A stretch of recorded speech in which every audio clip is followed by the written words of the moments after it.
L'histoire commence lorsque le seigneur des démons convoque les 4 glorieux généraux d'élite de son armée. Le premier à être convoqué est Ulmandra, l'enfer. Le deuxième est Gnome, le bastion. Le troisième est Sylphide, l'archimage des tempêtes. Et le quatrième est quelqu'un qui, selon le seigneur démon, fera partie de la force et de la conviction de son armée. Il s'agit du nouveau général d'élite qu'il a choisi et qui l'aidera à conquérir le monde. Il s'agit d'une âme invoquée d'un autre monde qui exercera un contrôle puissant à l'étranger.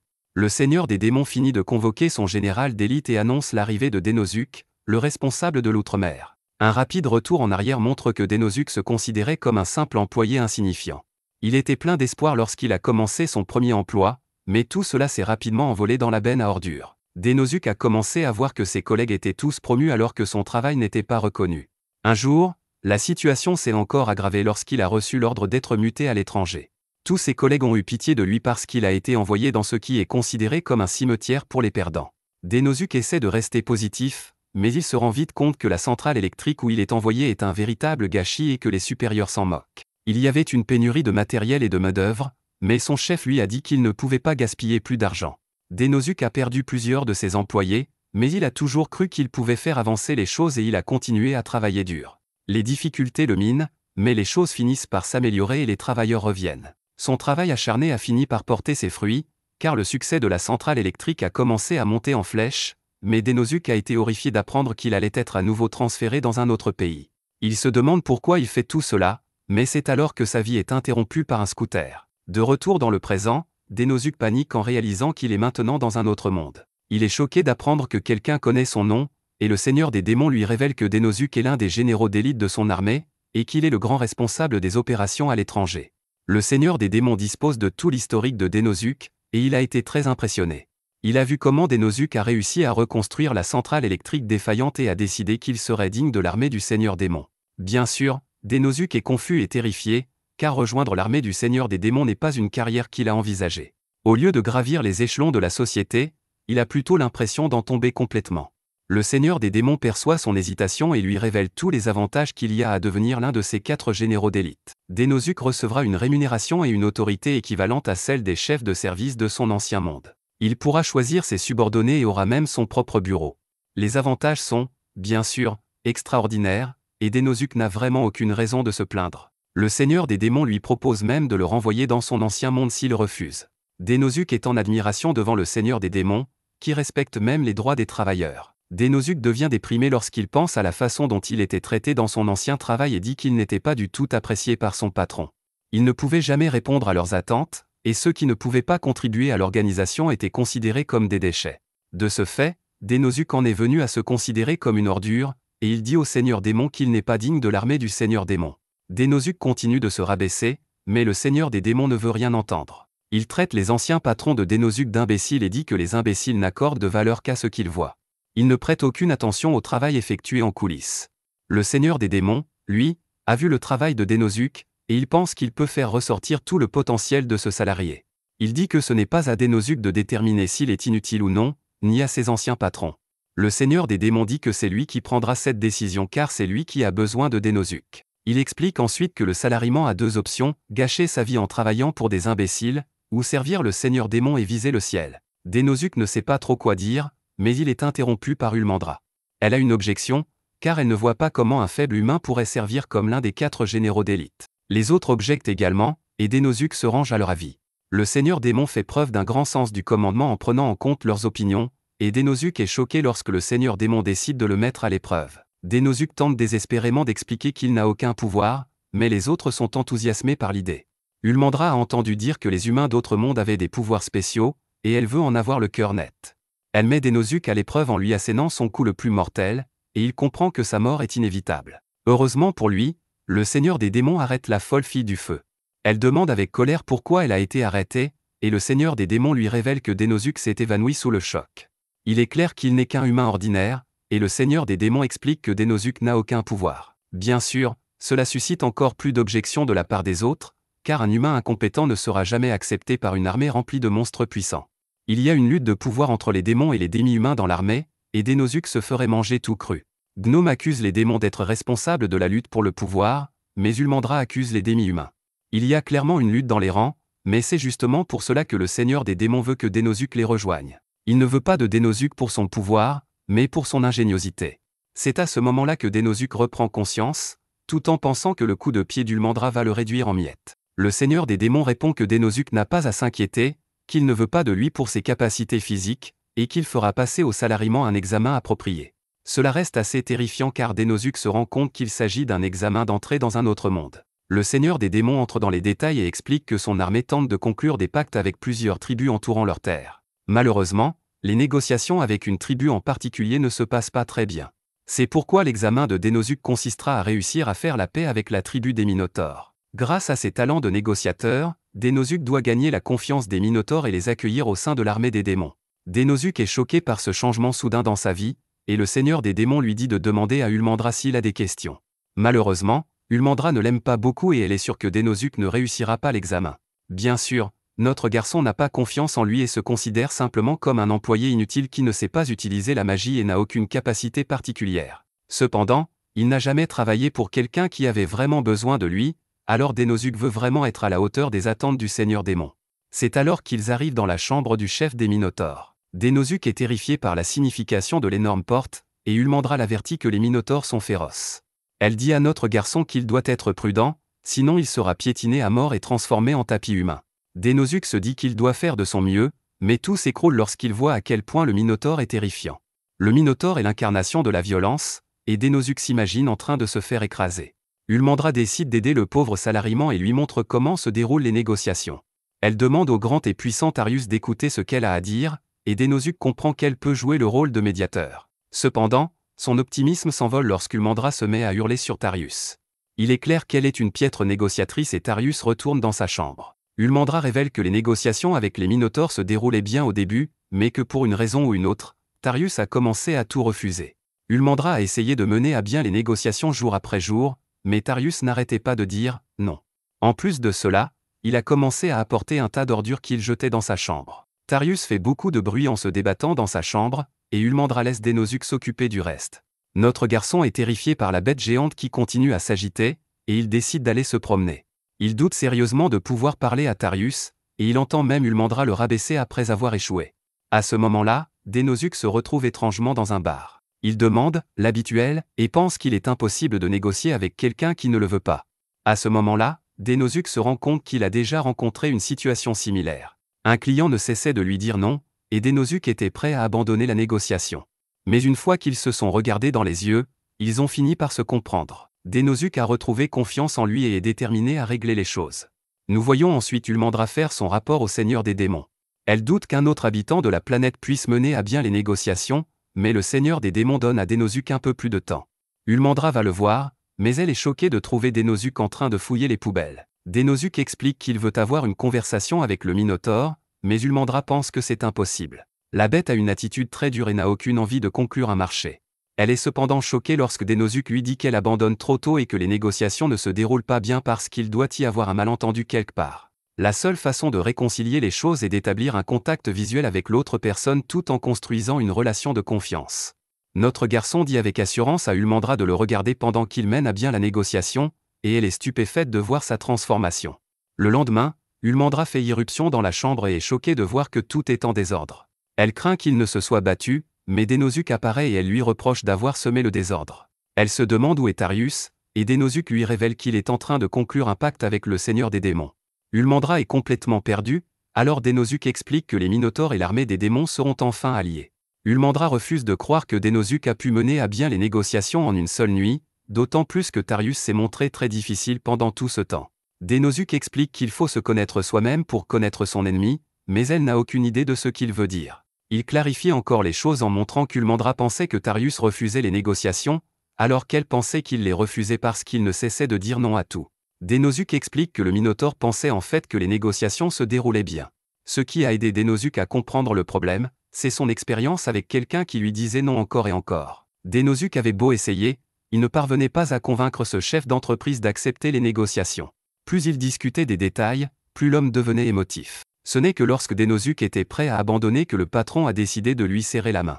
Il s'est avéré que l'homme aimait simplement avoir des conversations animées et qu'il voulait entendre le plus de détails possible. Dans certains pays et certaines cultures, il est bon d'être émotif et passionné, d'où le malentendu. Lorsque Dénosuke a regardé Tarius dans les yeux et en a vraiment parlé, il a tout découvert. Tarius était simplement passionné, mais Ulmandra a compris qu'il voulait se battre. C'est pourquoi il s'est encore plus énervé lorsqu'elle a menacé de mettre fin aux négociations à cause de son comportement. Par ailleurs, dans la tribu des Minotaures, la courtoisie veut que l'on apporte du foin dans la chambre lorsqu'on y séjourne. Les gentils Minotaures font cela pour s'assurer qu'ils ne cassent pas le lit de la maison, car ils sont très corpulents.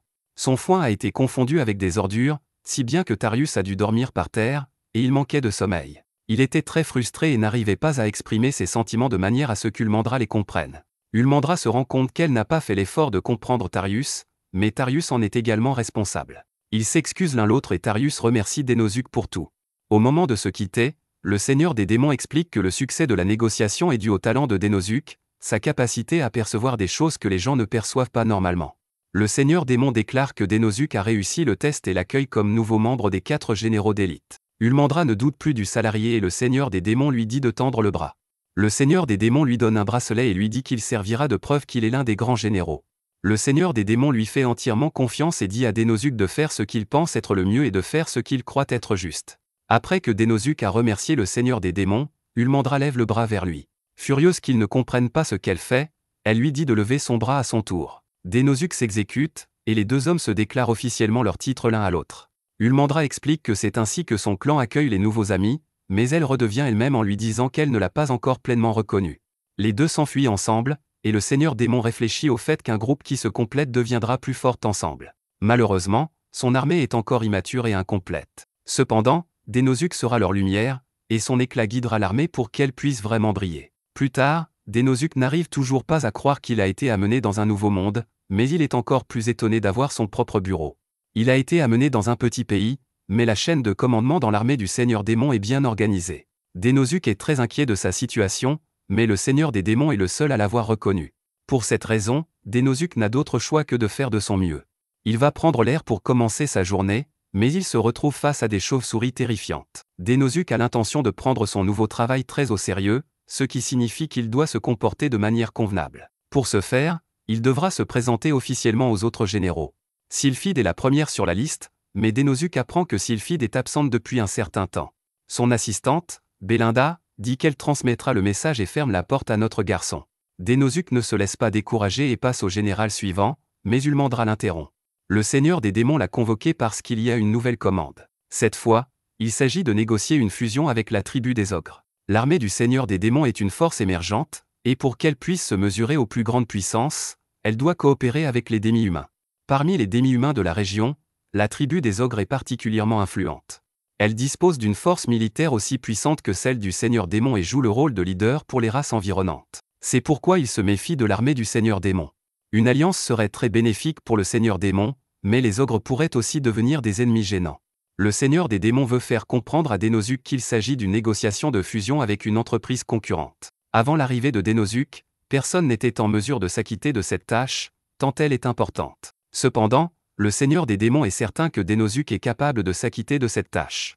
Il demande au salariement de démontrer au maximum ses capacités afin qu'il puisse convaincre les ogres. Dénosuke est heureux qu'Ulmandra lui propose de l'escorter, mais elle lui répond que c'est uniquement parce qu'elle s'inquiète lorsqu'elle n'est pas avec lui. Avant de partir, Dénosuke aimerait rencontrer Gnome, l'autre général. Gnome dirige les forces démi-humaines de l'armée du Seigneur démon, et elle pourrait avoir des informations précieuses car les ogres sont aussi des démi-humains. Ulmandra refuse de l'accompagner et dit qu'elle doit de toute façon préparer leur voyage.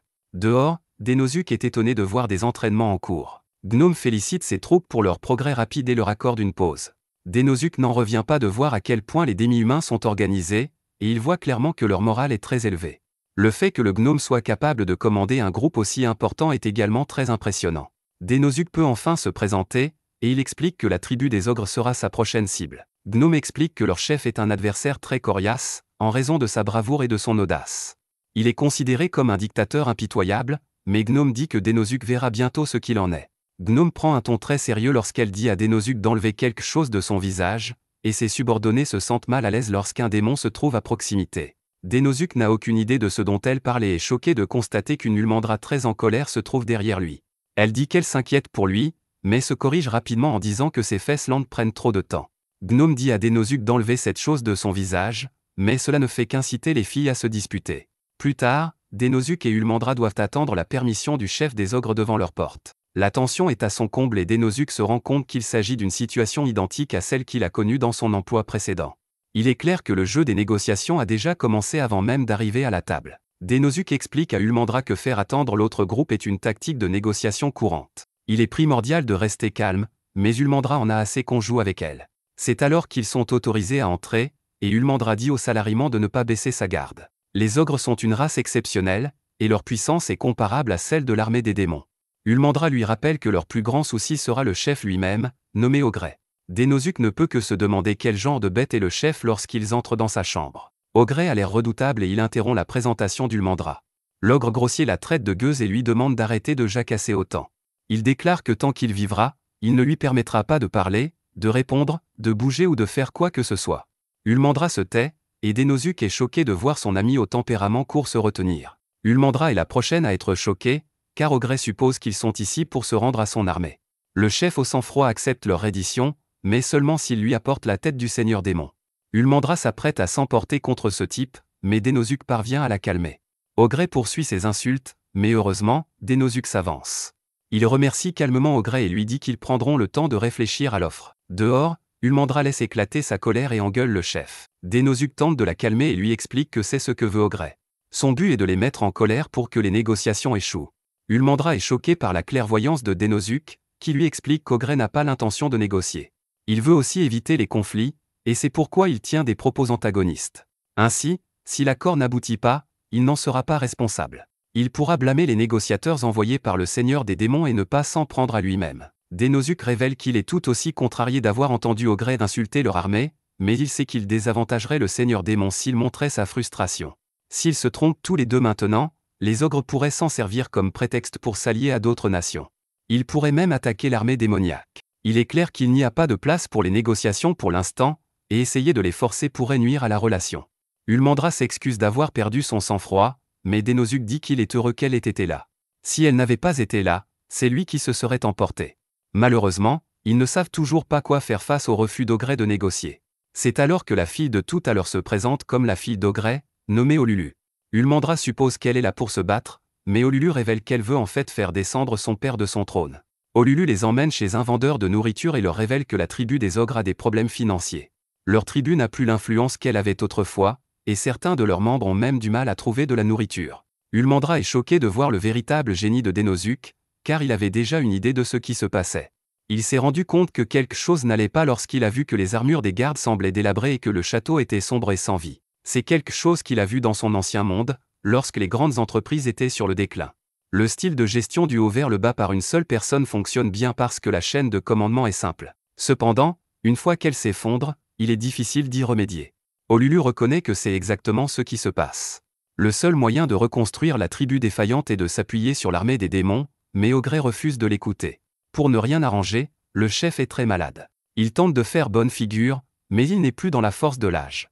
Olulu sait que les choses vont empirer si son père meurt, et elle veut désespérément que quelque chose soit fait. Dénosuke, qui semble avoir changé, explique que si Olulu a de bonnes intentions, ses actions sont imparfaites. Il dit qu'un membre d'une organisation ne devrait pas parler facilement des affaires internes. Dénosuke lui conseille d'être plus prudente et Olulu le remercie de s'inquiéter pour elle. Bien sûr, Ulmandra n'apprécie pas cette petite conversation, et Olulu dit qu'elle n'en a parlé à Dénosuke que parce qu'elle savait qu'il était digne de confiance. Olulu décide alors d'aller de l'avant et demande à Dénosuke de l'épouser et de devenir le nouveau chef de la tribu des ogres. Ulmandra est encore plus contrariée, mais Olulu sait que Dénosuke est le seul à pouvoir sauver leur tribu.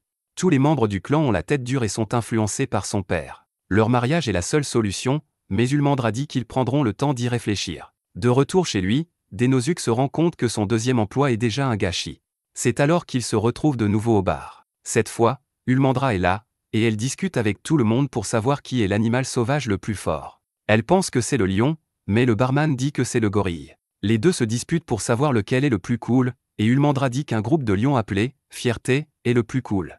Les mots « groupe » et « fierté » semblent donner une idée à Dénosuke, qui se retrouve de nouveau au château. Le fait d'être au bar lui a redonné confiance en lui et il déclare qu'il est temps de régler le compte. Le lendemain matin, Ulmandra est heureuse d'apprendre que Dénosuke a trouvé une solution. Elle s'apprête à retourner dans la tribu des ogres, mais Dénosuke lui annonce qu'ils iront ailleurs. Si tout se passe comme prévu, c'est le chef des ogres lui-même qui organisera la négociation. Une semaine plus tard, Ogret appelle les deux héros à le rencontrer. Dénosuke fait semblant de ne rien comprendre, mais Ogret lui dit d'arrêter de jouer la comédie. Il demande pourquoi les autres tribus viennent de rejoindre l'armée des démons, et Dénosuke laisse échapper un sourire narquois.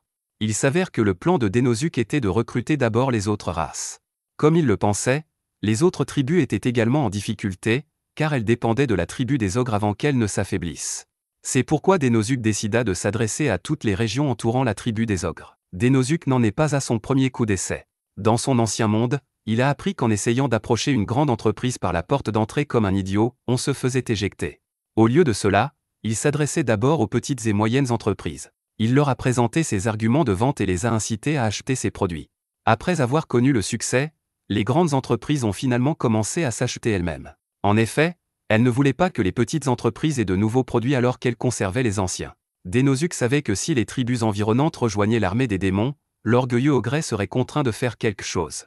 La première partie du plan de Dénosuke est un succès total, et il est maintenant temps de conclure l'affaire. Le chef exprime sa frustration en déclarant que cette région est gouvernée par la tribu des ogres. Il est complètement hors de lui, et c'est exactement ce que voulait Dénosuke. Ogret devient de plus en plus émotif et de moins en moins logique. Dénosuke explique que les négociations sont perdues par ceux qui perdent leur sang-froid en premier. Dénosuke garde son calme et explique que le seigneur démon n'est pas le seul à avoir participé au recrutement de l'autre tribu, il y a aussi la tribu des ogres. Ogret est furieux, car il n'a rien fait de tel, mais Dénosuke révèle que c'est en fait grâce à Olulu. Elle s'est chargée d'organiser les négociations avec les tribus environnantes. Ogret ne comprend pas et Olulu lui explique que leur priorité absolue doit être la vie et l'avenir des demi-humains. Le seul moyen de résoudre leurs problèmes est de compter sur l'aide de l'armée des démons. Ogret essaie de continuer à s'entêter, mais Olulu lui dit qu'elle l'a toujours admiré. Malheureusement, le chef des ogres, qui était autrefois invincible, est maintenant vieux et malade, et ils doivent maintenant accepter l'aide du seigneur des démons. Dénosuke voit bien qu'il hésite encore, alors il lui dit qu'au lieu de faire de l'ogre le subordonné du seigneur des démons, il pourrait simplement former une alliance. C'est pratiquement la même chose, car le seigneur des démons est un chef juste, mais Dénosuke sait que la formulation est importante pour l'ogre orgueilleux. Les manières de Dénosuke étant parfaitement rodées, l'ogre dit qu'il prendra le temps de réfléchir à leur offre. Ulmandra se demande si c'est vraiment une bonne chose, mais Dénosuke voit bien que l'ogre connaît déjà sa réponse, il a juste besoin de temps pour la dire. Tout le monde s'en va, et Ogret est fier de voir à quel point sa fille a grandi. Quelques jours plus tard, Ulmandra informe Dénosuke qu'Ogret a demandé à lui parler pour finaliser l'accord. Elle voit que Dénosuke est accablé, et il explique que le seigneur démon a donné un autre ordre, il veut que Dénosuke choisisse un subordonné direct, mais le salariman ne sait pas qui choisir, il ne peut pas dire grand-chose à partir des CV, et Ulmandra suggère qu'il se fie à son intuition. Il aimerait pouvoir choisir Ulmandra, et elle lui répond qu'ils viennent juste de se rencontrer. À ce moment-là, Olulu arrive en tant que représentante de la tribu des ogres et remercie Dénosuke d'avoir aidé les deux tribus à former une alliance. Depuis, son père délègue même le travail aux personnes les plus compétentes de leur tribu. La tribu des ogres se porte beaucoup mieux maintenant, et elle propose à Dénosuke de lui rendre l'appareil de toutes les façons possibles. Dénosuke a la brillante idée de la faire travailler pour lui, mais cela contrarie beaucoup Ulmandra. Olulu accepte volontiers, mais Ulmandra qualifie Dénosuke de rival et lui dit qu'elle n'a pas l'intention de faire équipe avec lui. Dénosuke est au moins heureux de voir que l'armée du seigneur démon s'est considérablement agrandie après tout son travail. Mais tout n'est pas rose, chaque grand retour comporte toujours un risque. Plus tard, Ululu dit à Dénosuke qu'elle a déjà terminé la première mission qu'il lui a confiée. Elle a terminé les négociations avec une tribu d'ours-garous et a utilisé la stratégie que Dénosuke lui a enseignée. C'est alors qu'elle lui révèle qu'il va recevoir une récompense pour service distingué pour son alliance avec la tribu des ogres. C'est une grande affaire, et il y aura même une cérémonie de remise des prix. Dénosuke n'a jamais reçu de prix auparavant, et il imagine à quel point ce serait agréable. Ses rêves délirants sont interrompus par Almandra, qui a apporté le déjeuner. La soupe n'est pas très bonne, car elle est composée d'une plante appelée gym que Dénosuke n'aime pas beaucoup. Depuis qu'Ululu a repris une partie de son travail, Dénosuke a eu plus de temps pour se familiariser avec ce nouveau monde. Cette bouillie de gym aqueuse, qui n'est pas très appétissante pour lui, est en fait la nourriture de base de l'armée démoniaque. Dénosuke aimerait bien manger de la viande pour une fois, et Almandra l'entend. Elle déclare qu'il est temps d'aller chasser, mais Dénosuke est choqué d'apprendre qu'ils iront chercher eux-mêmes la viande qu'ils voulaient. Dans la forêt, Dénosuke est horrifié à l'idée d'essayer de trouver une bête magique. Almandra a reçu des rapports sur la présence de bêtes dans cette région et sur les 5 orques qui y vivent et qui ont été dévorés. Dénosuke n'est manifestement pas préparé à cela, mais Almandra lui rappelle la loi de la nature dans ce monde, les faibles sont tout simplement dévorés. Normalement, les orques de la région sont capables de se débrouiller seuls, mais ils doivent tous les deux les aider car la bête est trop forte. Dénosuke se rappelle que les démons mangent de la bouillie aqueuse parce qu'ils n'ont pas les moyens de se nourrir. Cela, ajouté au fait d'avoir affaire à des bêtes magiques, montre clairement que ce monde a plus de problèmes qu'il ne le pensait. À ce moment-là, Almandra trouve les précieux champignons que les ors ramassaient lorsqu'ils ont été attaqués. Son plan est d'attendre près d'eux que la bête apparaisse, mais ils n'ont pas à attendre longtemps. Le chien de l'enfer apparaît, et Denosuke est terrifié par les sons effrayants qu'il émet. Almandra explique qu'il s'agit d'un avertissement et demande à son fils de rester en arrière. Almandra donne un coup de pied dévastateur à la bête, et Denosuke peut voir qu'elle est une combattante expérimentée. La bête devient furieuse et lance un tas de pierres sur Almandra, et Denosuke est horrifié de voir à quel point il s'agit d'une force de la nature. Il reconnaît qu'Almandra est incroyable pour avoir esquivé l'attaque de la bête, mais il sait qu'il lui manque quelque chose de très important. Son style d'attaque serait parfait pour un raid dans un donjon, mais pour l'instant, leur objectif est de chasser pour se nourrir. Ce qui lui manque, c'est la capacité d'infliger des blessures mortelles. Ce sanglier est une machine à tuer, naturellement armé de cornes robustes, de griffes acérées et de crocs puissants. Les humanoïdes, eux, n'ont rien de tout cela et sont faibles en comparaison. Leur capacité à tuer est très faible, c'est pourquoi ils ont créé toutes sortes d'armes. Ils ont cherché au-delà d'eux-mêmes la capacité de tuer qui leur manquait. Il est certain qu'Almandra a dû s'en rendre compte également, et il ne comprend donc pas pourquoi elle n'a pas apporté d'armes. Heureusement, Almandra se rend compte que sa force brute ne fonctionne pas et qu'il est temps de commencer à essayer. Denosuke est stupéfait quand Almandra renforce son corps et se transforme. Elle explique que le sort qu'elle vient d'utiliser met un certain temps à se dissiper et qu'elle n'aime pas trop l'utiliser. Mais comme il n'y a rien à faire, elle dit à la bête de s'approcher d'elle. C'est ce que fait le sanglier, mais Denosuke est stupéfaite de voir qu'elle l'arrête net.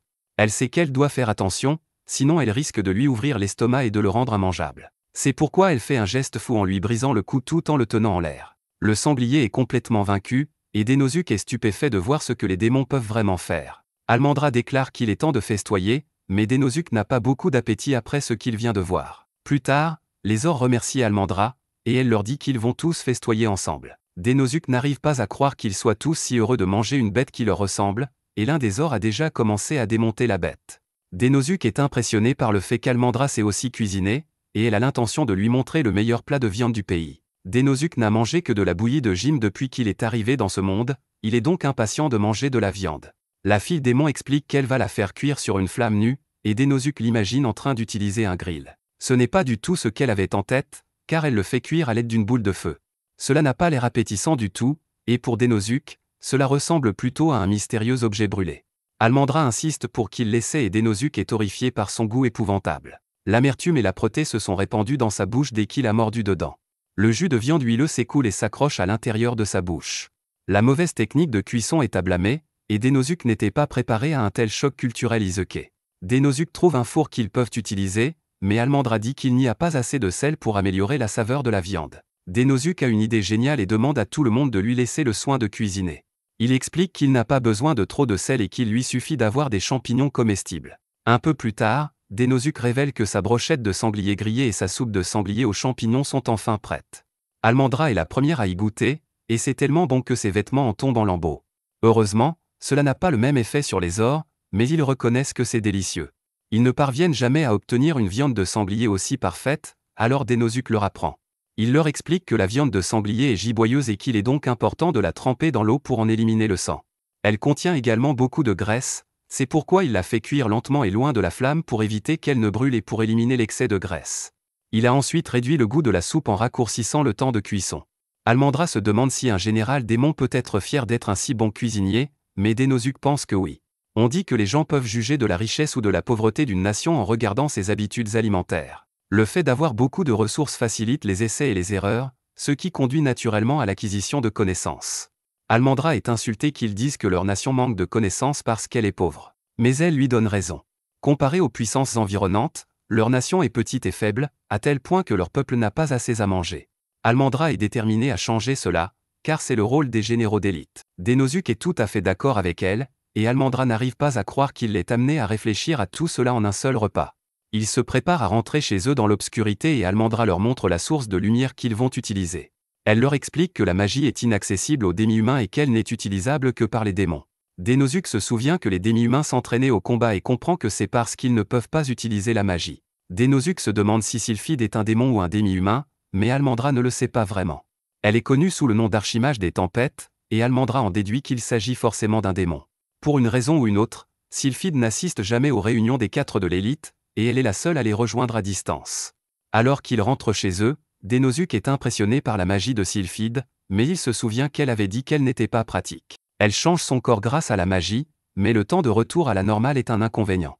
Le génie Denosuke lui explique qu'il serait plus efficace de s'équiper d'armes dès le départ. Comme pour la cuisine, allumer un four à l'avance permet d'éviter que les aliments ne brûlent. Denosuke ajoute qu'il serait également plus judicieux de remplacer ses vêtements légers et révélateurs par une armure plus protectrice. Il s'avère que ce n'est pas la bonne chose à dire, mais Almandra devient très sérieuse. Denosuke a peut-être raison, mais elle est profondément offensée. Sans explication, elle déclare que Denosuke restera ici et qu'il retournera au château du démon dans la matinée avec une escorte d'or. Denosuke ne comprend pas pourquoi, mais elle lui dit simplement qu'après avoir gagné une partie de sa confiance, il a fini par la décevoir. Comme elle s'y attendait au départ, Denosuke n'est finalement qu'un humain venu d'un autre monde. Son raisonnement efficace est tout simplement incompatible avec les démons. Almandra s'en va, mais notre garçon n'arrive toujours pas à comprendre ce qu'il a fait de mal. Denosuke décide alors de courir après elle pour s'excuser. Malheureusement, des bruits terrifiants proviennent de la forêt et il décide de prendre ses jambes à son cou. Le lendemain, le seigneur des démons félicite Denosuke pour son excellent travail. Il se demande pourquoi ces deux généraux sont revenus séparément, et Denosuke s'écrie qu'il n'est pas digne d'être un général d'élite. Il s'excuse abondamment et déclare qu'un général d'élite qui perturbe les relations entre collègues n'est pas apte à servir. Il veut en assumer l'entière responsabilité et compte le faire en quittant son poste. Le seigneur des démons n'en a cure et demande simplement à Denosuke d'arranger les choses avec la fille démon. Dehors, Denosuke essaie de réfléchir à ce qu'il a fait de mal. Son seul indice est qu'elle a mentionné que la pensée efficace est incompatible avec les démons. Jusqu'à présent, Denosuke a vu deux espèces dans ce monde, les démons et les demi-humains. Avant de venir ici, Denosuke avait l'impression que les démons étaient intellectuels et que les demi-humains, comme les ors, étaient sauvages. Mais dans ce monde, c'est l'inverse.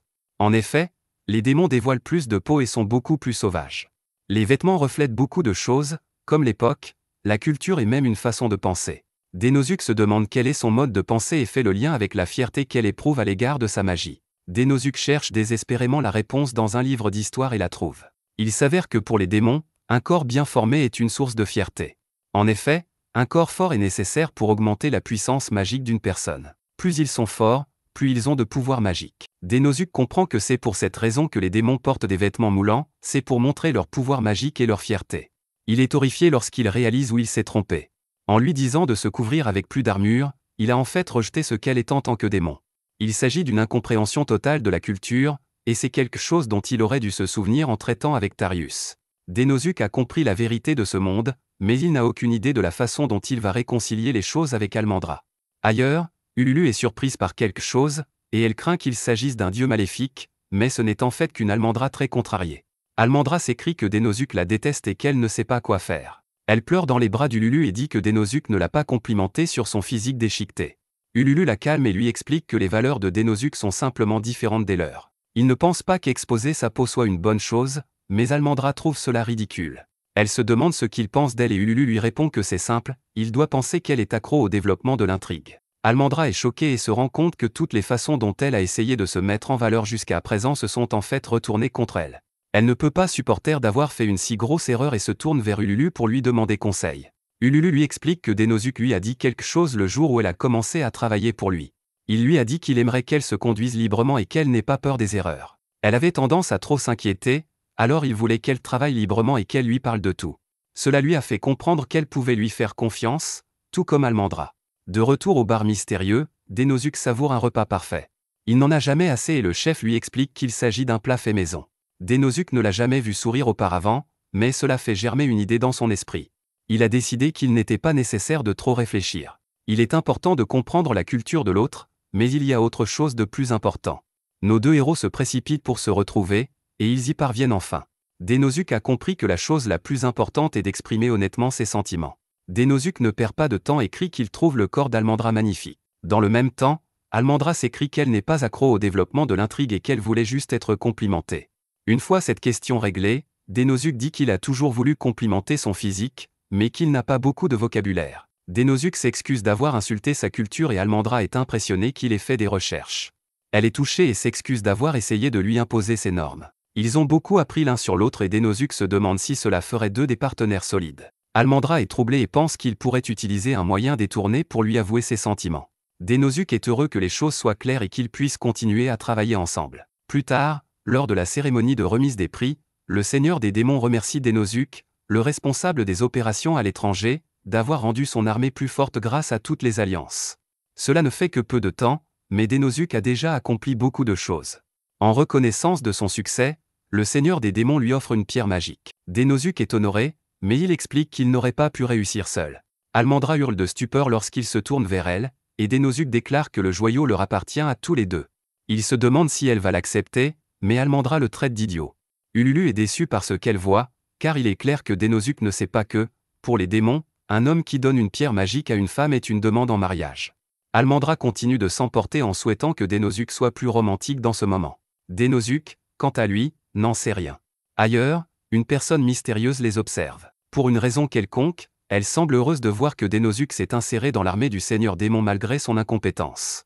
Merci d'avoir regardé mon récapitulatif. Abonnez-vous à la chaîne pour plus de vidéos.